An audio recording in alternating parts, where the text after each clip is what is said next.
Hello and a warm welcome to Federal special program Capital Beat. There's intense heat brewing up in Maharashtra. It's all about Sharad Pawar versus Ajit Pawar. Ajit Pawar held a show of strength meeting yesterday and where he made no bones about the fact that he wants to become the chief minister of Maharashtra. And he has also not now hesitated that he wants to capture the fiefdom of NCP. Now, the million-dollar question is that are things really slipping out of Sharad Pawar's hand? Today, I'm told that there's a national executive meeting of NCP in Delhi. Both the Sharad Pawar faction and the Ajit Pawar faction have been trying to protect their MLAs, hosting them in separate hotels. So what is this really happening in Indian democracy, which everyone is watching with bated breath, including the political parties? I'm joined by a very special guest, someone who's observed Maharashtra politics very, very closely. He's been a senior journalist, now a parliamentarian. Our veteran leader, Kumar Ketkar, joins us on the Federal. Thank you, sir, so much for joining on the Federal. And my first question to you is with a comment which Kapil Sibal made today, and I was reading it and found it very interesting. Kapil Sibal says that what we are witnessing in Maharashtra is not about people. It is about the loaves of power. How would you really view the developments in Maharashtra as far as the NCP battle is concerned, sir? Well, I would agree with Kapil in the sense that it is about power and less about people or the issues that the people are facing. However, one must also understand that this very concept of power, as understood by NCP and Shiv Sena and BJP, has different meanings in different contexts. NCP so far pretended to be or claimed to be a secular party. BJP is obviously, almost openly, upwardly a communal party. Shiv Sena is a regional party. So it's a very strange kind of combination that in both sides there are all the three parties, like BJP and Shinde-led Shiv Sena and now NCP are together. On the one side, already NCP has been thrown in.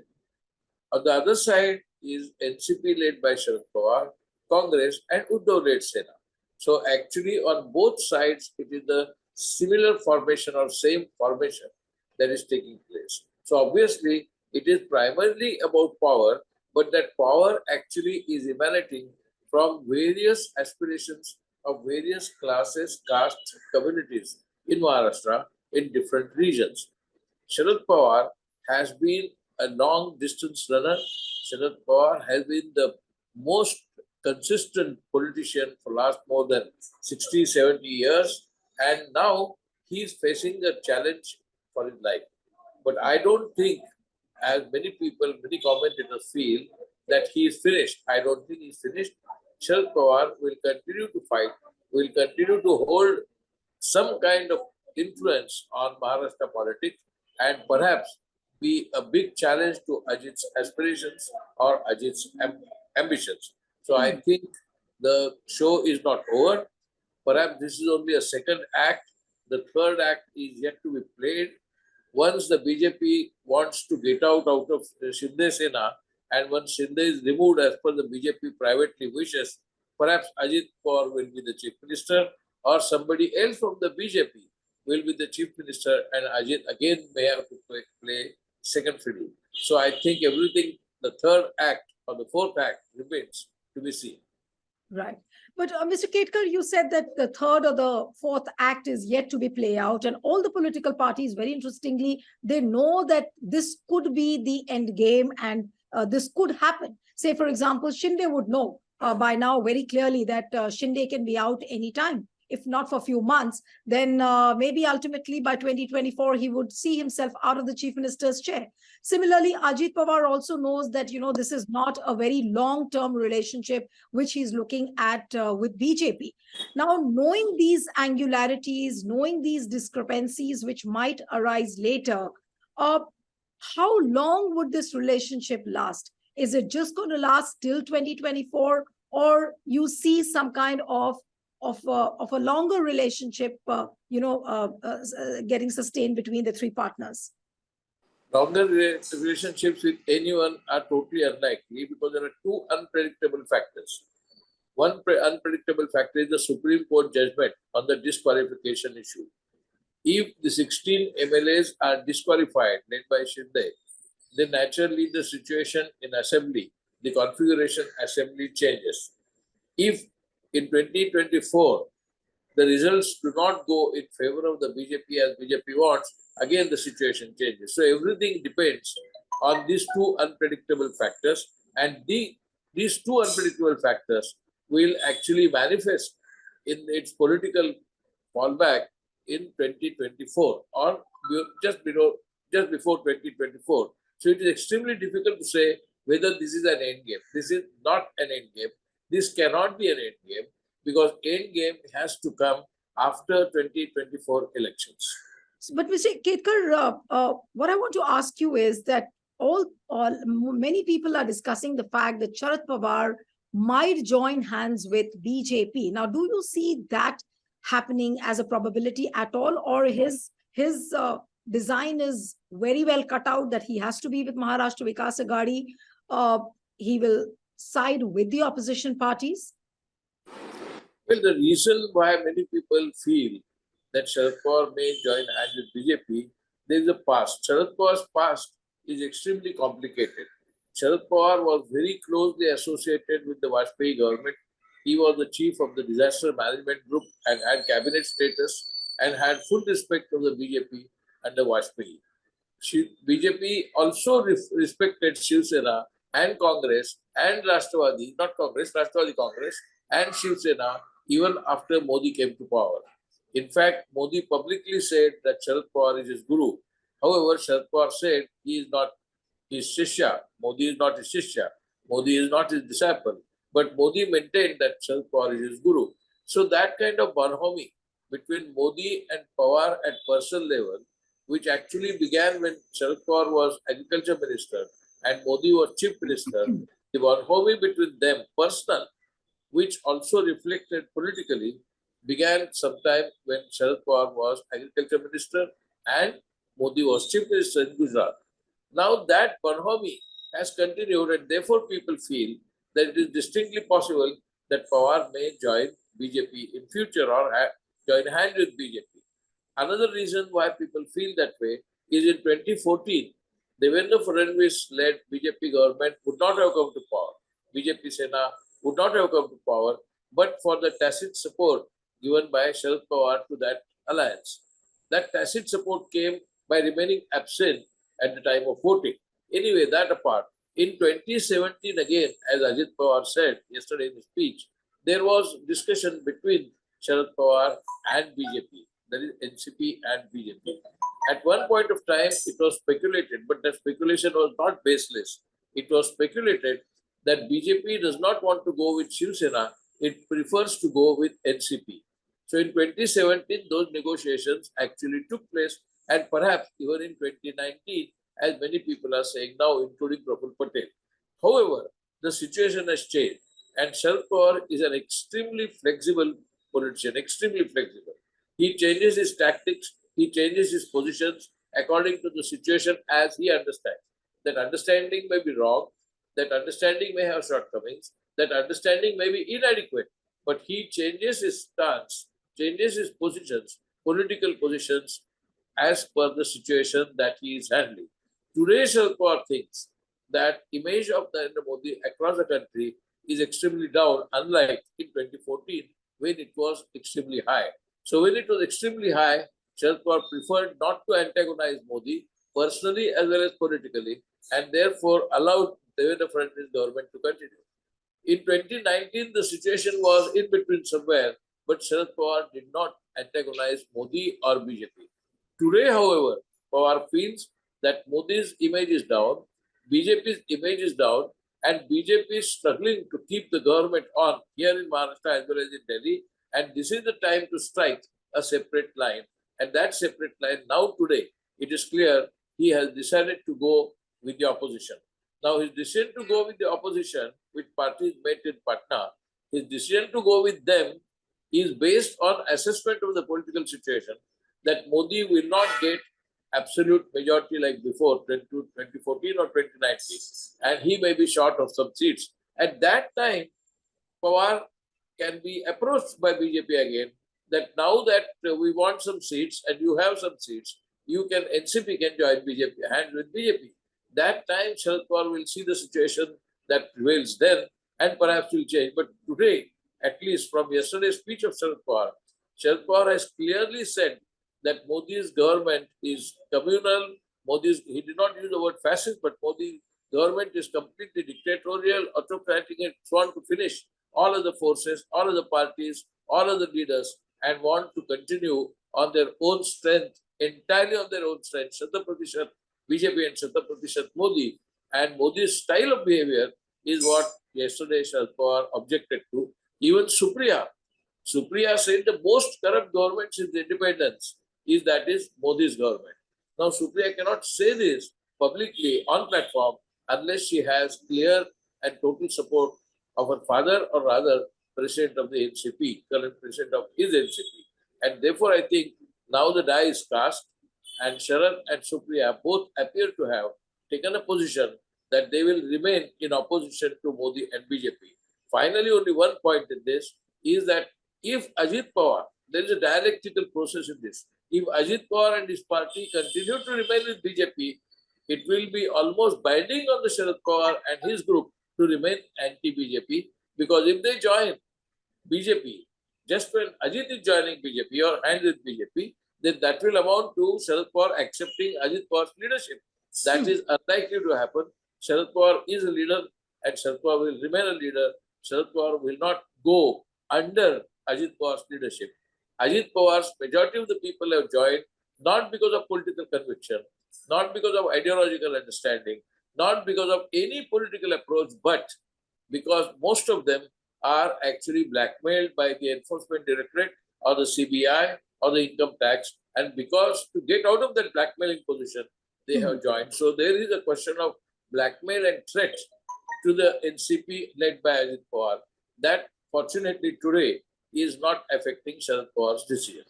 Right. But Mr. Ketkar, this similar kind of a sword is hanging on all the opposition leaders. And why I'm asking you this question is that, the next opposition meeting is scheduled in Bangalore sometime 17th and 18th of this month. And the similar kind of situation, almost all the opposition parties are facing, whether it is TMC, whether it is leaders from Congress, whether it is leaders of NCP. Now, is this not going to be a very big challenge in the face of the opposition unity which is being planned? But similar threat was issued even to Rahul Gandhi. It was issued to Sam Pitroda also, though he is in America. It was issued to Sonia Gandhi. Chidambaram was actually arrested. Chidambaram was arrested without an FIR, without a charge sheet. Lalu Prasad has spent time in jail. So it is not as if the threat is new. It is the BJP's strategy to blackmail and get support. So it is not as if first time this is happening. Point is how much they are going to resist, how much they are going to face this kind of challenge, and they are going to be ready to fight back. So that depends entirely on that. If you go by Rahul Gandhi and Sonia Gandhi and Lalu Prasad's example or Chidambaram's example, Chidambaram could have joined them, Chidambaram could have supported them, and Chidambaram was approached and yet he did not join. Chidambaram stood despite his 106 days in jail.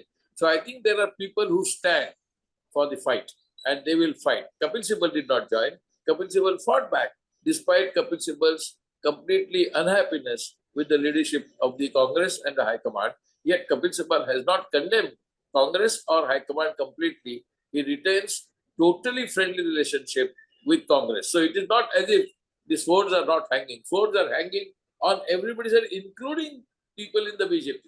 Many people in the BJP, many MPs and leaders in the BJP are afraid of Modi government, are afraid, actually afraid, mortally afraid that something might happen to them. Either their tickets will be denied or they will be cornered, they will be jailed. So it is not as if only the opposition parties have swords, it is also the BJP have swords hanging on their heads. But where do you see Congress in this entire drama which is playing out in Maharashtra? I was speaking to Mr. Prithviraj Chavan just 2 days ago, and he did say that, we just have to wait and watch as to how things are unfolding. But in the manner in which, there's a lot of coercion, there's a lot of threat on the opposition parties. How would you really feel? You did give examples of Chidambaram, you gave examples of Sonia Gandhi, Rahul Gandhi, who didn't succumb to all those pressures. But as a political party, as the principal opposition party, how would you see things unfolding for Congress from here on? Well, Congress began in 2014 virtually from the scratch. Though it has been such an old party and was in power for so many years, yet it had to start from a scratch in 2014. And if you see the situation in 2014 and today, there is a big difference. Congress has emerged as a force. People were completely writing off Congress. It was supposed to be a Congress Mukta Desh by 2019. It did not happen. In fact, they wanted Congress to be defeated in every state. It did not happen. Congress won in Karnataka. Congress had actually won in Madhya Pradesh and also in Karnataka. It was by blackmail and defection strategies that they came to power in Madhya Pradesh or Karnataka. So now that is not likely to happen. As you could see, all those people who defected in Karnataka lost their deposits. Similarly, in Madhya Pradesh, Congress is likely to win, or at least be the single largest party. Most probably it will win. Chhattisgarh Congress is likely to win. Rajasthan Congress is likely to win. So if that march of Congress, which was supposed to be halted by the BJP, has failed, so BJP's strategy has actually failed. Just take a simple example. Congress and BJP are supposed to be two national parties. But BJP is not a national party. BJP has no base in Tamil Nadu. BJP has no base in Kerala. BJP has no base in Telangana. BJP has no base in Andhra Pradesh. BJP has no base in Pondicherry. BJP doesn't have a large base in Maharashtra. BJP has no base in Punjab. BJP has no base in Bengal. BJP has hardly any base except for the alliances in the Northeast. So how can BJP be considered as a national party? On the other hand, Congress may lose many seats in all the states, and yet Congress remains a national party because Congress has a presence across the board.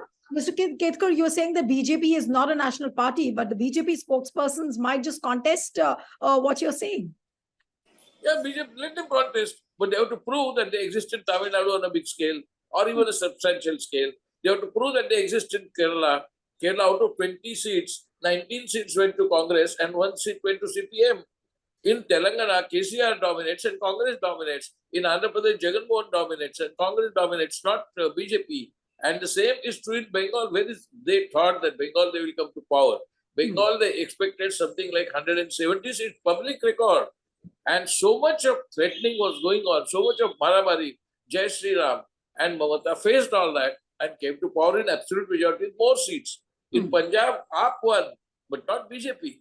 Right. So how can you say that BJP is a national party? Let BJP contest. It's not a question of contesting a statement, it's a question of proving.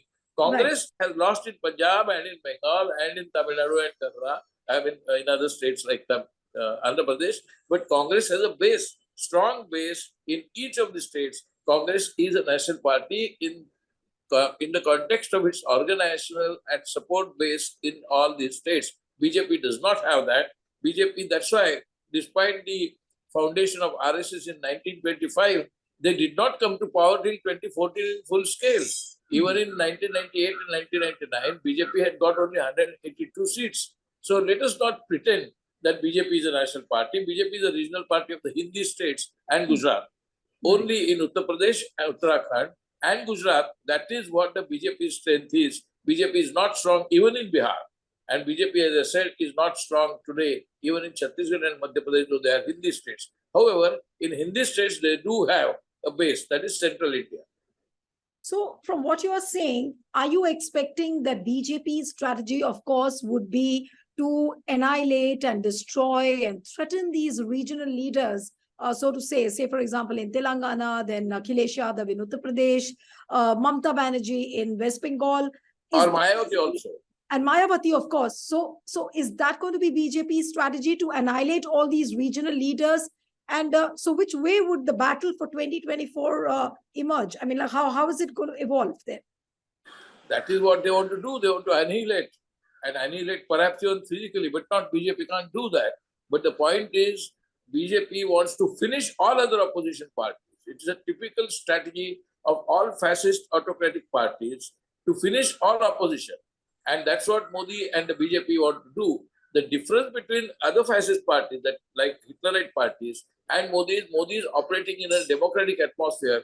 Hitler, after 1933, did not operate in the democratic atmosphere. Modi had to operate in a completely democratic environment. Hitler did not have to operate in democratic environment the way Modi has to. So Modi's enemy is a legacy of Indian democracy and particularly concentrated by Pandit Nehru in every single state. So Pandit Nehru's legacy survives, and actually Pandit Nehru's legacy is fighting Modi, and that is why you will find BJP and Modi constantly attacking Pandit Nehru, who died years ago in 1964. But still they consider Pandit Nehru as the enemy, because more than Indira Gandhi, Rajiv Gandhi or Rahul Gandhi or Sonia Gandhi, they consider Pandit Nehru as the enemy because it is Pandit Nehru's legacy of parliamentary democracy that has survived, and that is what threatens Modi's ambitions, personal ambitions. And remember, it is Modi, not BJP.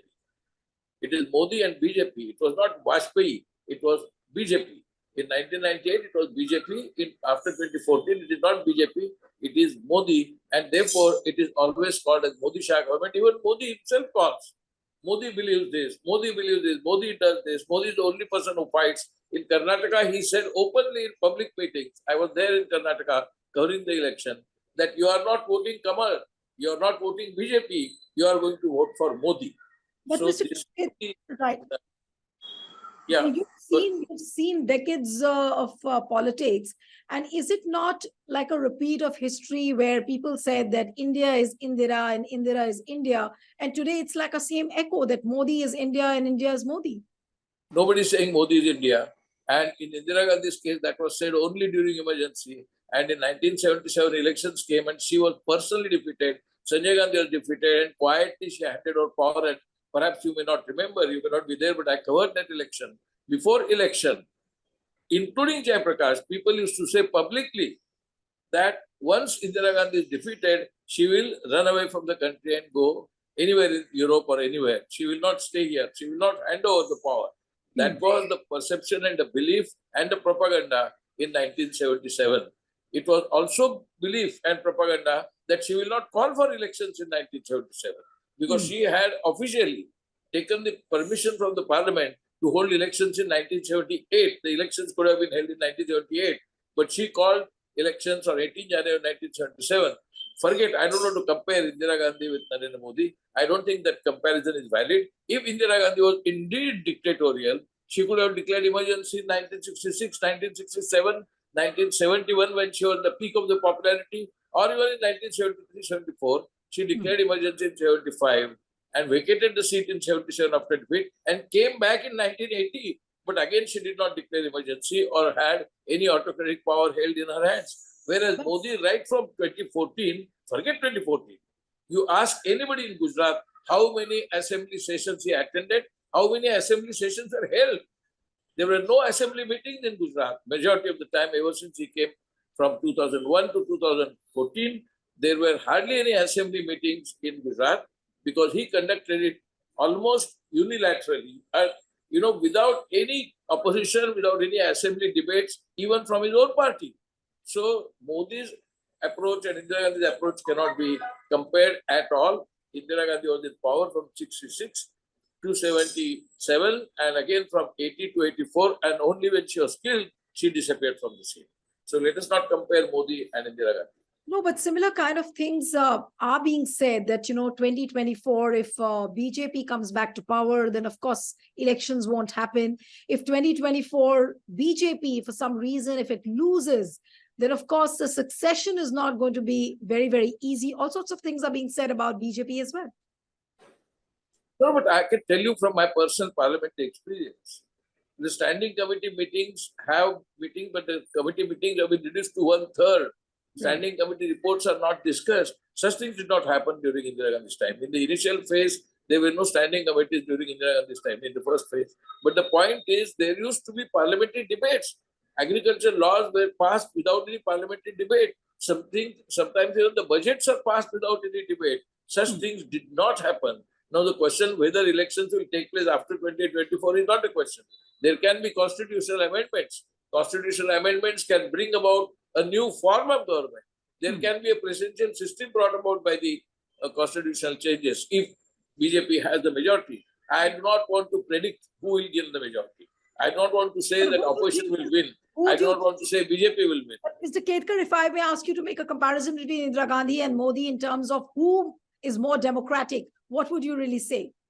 In fact, I don't call Indira Gandhi dictatorial at all, because except for the 1975 to 77, where is the sign of any dictatorship of Indira Gandhi's rule, 66 to 75, and again between 80 and 84, whereas Modi's approach, narcissistic, megalomaniac and dictatorial approaches right from start from 2014 and in Gujarat from 2001.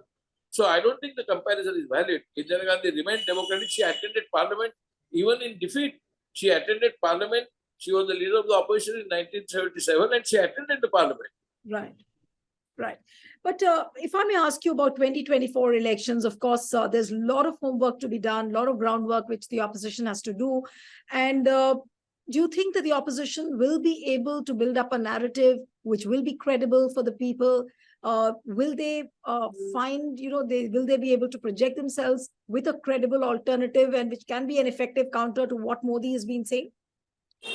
What was the credible alternative in 1977 when Jayaprakash Narayan called for total revolution? Everybody thought Indira Gandhi will win. In fact, George Fernandez said publicly, that was he was publicly saying, but he was in jail, that let us not fight election at all because Indira Gandhi will win. Because she has all the power, she has the institutions in her command, and she will win. Therefore, no question of fighting elections at all in 77, which is not the case now. People are ready, people are fighting, credible alternatives emerging, and let us not underestimate, because the media tends to underestimate. Karnataka elections, Congress could win because the foundation was laid in a fertile ground by Rahul Gandhi's Bharat Jodo Yatra. I was present in the Yatra in Karnataka, I was present in the Yatra in Maharashtra. The appeal that Rahul Gandhi has, it may not get necessarily translated in vote to Congress, but it has definitely created a buzz, not just buzz, but a wind across the board, and the fertile ground is being created. That's why, as I said, 19 seats out of 20 in Kerala were won. In Karnataka, it was a clear majority. Till last moment, BJP thought that they would be able to form government with JDS, but they could not, because BJP completely lost and Congress won. So if Congress wins in Madhya Pradesh and Chhattisgarh and Rajasthan, and Haryana, Congress is definitely winning, and if Congress wins party even in Northeast, BJP will be in trouble. So I'm not saying 2024 BJP will lose, but BJP will be definitely in trouble. And because it's a federal country, and because Rahul Gandhi has insisted that we are union of states and we are not only a centralized power, I think let us not underestimate Rahul Gandhi's ability to spread impact and influence across the board. It may not be necessarily for a single largest party or a majority party in parliament. That will take a long time, because Congress, as I said, started literally from scratch 2014, when the image of Congress was a completely useless party, dynastic party, corrupt party, and so on. And today, despite all that, they are winning in states. And BJP is not winning in states. BJP is actually losing ground. So BJP's loss of ground is not necessarily directly related to Congress victory in all those states, but definitely anti-BJP vote dominates like it did in Bengal. Many parties campaigned in Bengal by single point: defeat BJP. Whoever you elect, defeat BJP. That was the campaign in Bengal, and it has succeeded. So you are hopeful that this 1:1 formula, which the opposition parties are working on, will be successful and it's easily workable? I am not saying whether it will actually fully succeed in all the states, in all the constituencies, because there are so many people with so many ambitions, and they may not accept one-to-one formula. And one-on-one formula, it depends not only on parties creating that formula, but candidates also accepting. There are so many ambitious people, like we were just discussing Ajit Pawar. Ajit Pawar, why he could not win in 2024? Okay, in 2024, if BJP wins and if NCP wants to join Congress, BJP hand, they could have done that. Ajit Pawar could have done that. After all, Sharad Pawar is 83. In fact, he publicly said yesterday that Sharad Pawar is 83 and he must retire now. So if he is counting for Sharad Pawar's quote-unquote last days, He could have waited for 8 months. He was not ready to wait for 8 months. That shows the impatience and ambition of majority of the leaders in different constituencies. So one-on-one fight is possible, not only on the party's formula, but also on the candidates and their aspirations and ambitions and ability of the BJP to blackmail many of them into surrender. Two, three quick questions before I wind up the interview, Mr. Ketkar. There is a feeling that BJP will indulge in a similar kind of a political vandalism, if I may use that word, in states like Bihar as well, JDU, where JDU becomes a soft target. Will BJP try and engineer these kind of splits in other regional parties as well? What is your feeling? It has already started doing that. It is not whether it will do that. And if the results do not go as per Modi wants, then he can repeat what Trump tried to do in the United States. Forget Bihar, everywhere he can do that. They are trying to do that in Maharashtra. There are places which are 100% secular culture. And even there, the riots are engineered. Now everybody knows who engineered the riots. So BJP will try that. I think the next year is going to be quite violent. I think from October, November onwards, we'll have to be very, very, particularly concerned about what is happening around us. Because BJP losing ground, anybody losing ground is likely to create such violence. And that is what the point is. Indira Gandhi never did that. She never used communal card anywhere, anytime. Any divisive card she did not use. You can condemn emergency. But she did not use divisive card to actually divide society and try to rule. BJP has understood. Ram Madhav has understood. And that's why organizer is saying that Modi's image is not enough. Openly on the headline, organizer says, BJP mouthpieces say, Modi's image is not enough. I think as a journalist, you must be knowing this tremendous discontent in the RSS itself about Modi's power and Modi's authority and Modi's narcissism and Modi's megalomania. It's a criticism inside RSS. So I don't think the BJP can win hands down like they did in 2019, and therefore they may be in trouble. They will try to blackmail others if they become a single largest party and try to form government. They'll definitely try to form government. Modi will definitely try to become Prime Minister. Modi will not vacate the Prime Minister seat like Trump refused, but Modi is in a different situation. Right. That does not mean that Modi will always will. Modi can be defeated. But Mr. Ketkar, talking purely in context with Maharashtra now that Ajit Pawar and Sharad Pawar both have kept their MLAs in safe havens, are we going to see a repeat of what we've seen almost, when it comes to resort politics, when it comes to suitcase politics, and you have an anti-defection law, which really makes the democracy into a big tamasha. Now, what would you really say to this? What is going to happen? What are you expecting now between Sharad Pawar faction and the Ajit Pawar faction now that they have been placed in safe havens? You have a national executive meeting coming up in Delhi today. So what are you expecting? 3 points.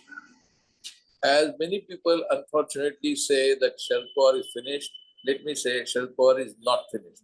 Sharad Pawar is a fighter and a long distance runner. Sharad will campaign across the state. Ajit is young and Ajit will also campaign across the state, but Sharad has a foundation of political experience and of actual NCP karyakartas. Ajit Pawar has support of the NCP's second rank leaders, but Sharad Pawar has support of the karyakartas and support among the people because the basic people organizations were created by Sharad Pawar. So it is not as if Sharad Pawar is over. That does not mean that Sharad Pawar will completely overshadow Ajit, but it is also not true that Ajit Pawar will succeed in overthrowing Sharad Pawar's influence and power. So the game is still on. And let me tell you, it is distinctly possible that in the bargain, Sharad Pawar will prove to be stronger and smarter than Ajit Pawar, despite being young, becoming stronger and smarter. Because all the people who have joined Ajit Pawar have the ED cases against them, whereas Sharad Pawar's people do not have as many. Now, Sharad Pawar's past of a direct and indirect association with Modi and BJP is working against him. And that's why many people are saying that Sharad Pawar may join BJP. But at that time in 2024, what happens? That depends on the numbers that the Lok Sabha has got. And at that time, it will be decided. But as of today, Sharad Pawar as well as Supriya Sule as well as Jayant Patil are openly saying that they have to fight the autocratic BJP, the communal BJP, similarly the fascist BJP. So they are saying BJP is the biggest corrupt party, is a communal party, and it's a threat to national unity. That's why they mentioned about Manipur, which Modi has not even mentioned. They mentioned about wrestlers, about which Modi has not uttered a word. So I think showing that Modi is not only incompetent, is indifferent and insensitive to the issues in the country, as proved by wrestlers' agitation and Manipur. I think people are also fed up with Modi, and that's what Sharad Pawar believes, and that is why he has not joined, or he has not even blessed Ajit Pawar fully, though he was aware of what's happening. Right. So it's not going to be dull days ahead, interesting times. And as you said, you could see some violent times also in the run up to 2024 elections. It was wonderful having you on the program, Mr. Ketkar. And one appeal to viewers who are watching this interview, subscribe to our channel, send us your feedback, and stay tuned to the Federal. Thank you, Mr. Ketkar. Thank you.